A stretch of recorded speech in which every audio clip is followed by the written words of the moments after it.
সাভারের আশুলিয়ায় অবস্থিত জাতীয় জিন ব্যাংক বর্তমানে আধুনিক স্থাপনার এক আশ্চর্য, অথচ জনশূন্য নগরী হিসেবে দাঁড়িয়ে আছে।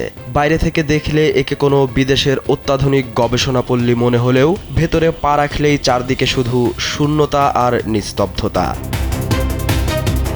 উদ্ভিদ, প্রাণী ও অণুজীবের জেনেটিক সম্পদ সংরক্ষণের জন্য ৫২৪ কোটি টাকা ব্যয়ে নির্মিত এই প্রকল্পের মূল আকর্ষণ হল একটি ১২ তলা ল্যাব ভবন এবং ২০ তলা পর্যন্ত উঁচু একাধিক বিলাসবহুল আবাসিক ভবন। অথচ আশ্চর্যজনক বিষয় হল, এত বিশাল আয়োজন এবং ৫০০ কোটি টাকার বেশি খরচ করার পরও সেখানে গবেষণার জন্য পর্যাপ্ত জনবল নেই।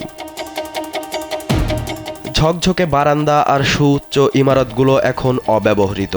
এমনকি গবেষণার চেয়েও এখানে থাকার ভবনের সংখ্যা বেশি হওয়ায় অনেকে একে টিপ্পনী কেটে বলছেন, এটি জিন ব্যাংক নয়, বরং জিনেদের বসবাসের জায়গায় পরিণত হয়েছে।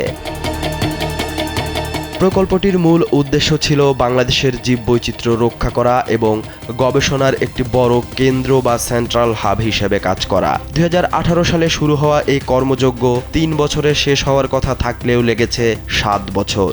এর মধ্যে কর্মকর্তারা ও কর্মচারীদের জন্য ডরমিটরি এবং বড় বড় অ্যাপার্টমেন্ট তৈরি করা হয়েছে, কিন্তু বাস্তবে সেখানে কর্মরত কর্মীর সংখ্যা অত্যন্ত কম এবং যারা আছেন তারাও সরকারি কোয়ার্টারে থাকার চেয়ে বাইরে থাকা সাশ্রয়ী মনে করছেন। ফলে বছরের পর বছর পার হলেও আবাসিক ভবনগুলো অব্যবহৃত অবস্থায় পড়ে আছে, যা লিফট এবং বৈদ্যুতিক সরঞ্জামের মতো দামি জিনিসগুলোকে নষ্ট হওয়ার ঝুঁকিতে ফেলছে। অন্যদিকে যেখানে ৫০০ কোটি টাকা খরচ করে ভবন তোলা হয়েছে, সেখানে গবেষণার জন্য বার্ষিক বরাদ্দ পাওয়া যাচ্ছে মাত্র ১.৫ কোটি টাকা।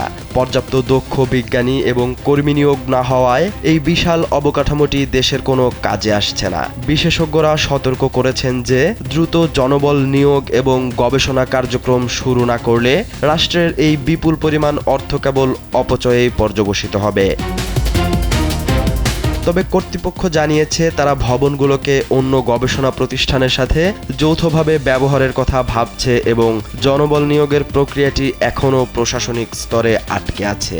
ভবিষ্যতের উদ্ভাবন আর বিজ্ঞান চর্চার কেন্দ্র হতে যাওয়া এই জিন ব্যাংক শেষ পর্যন্ত জাতীয় সম্পদ নাকি কেবলই কংক্রিটের বোঝা হয়ে থাকবে, সেটি এখন সময়ের বড় প্রশ্ন।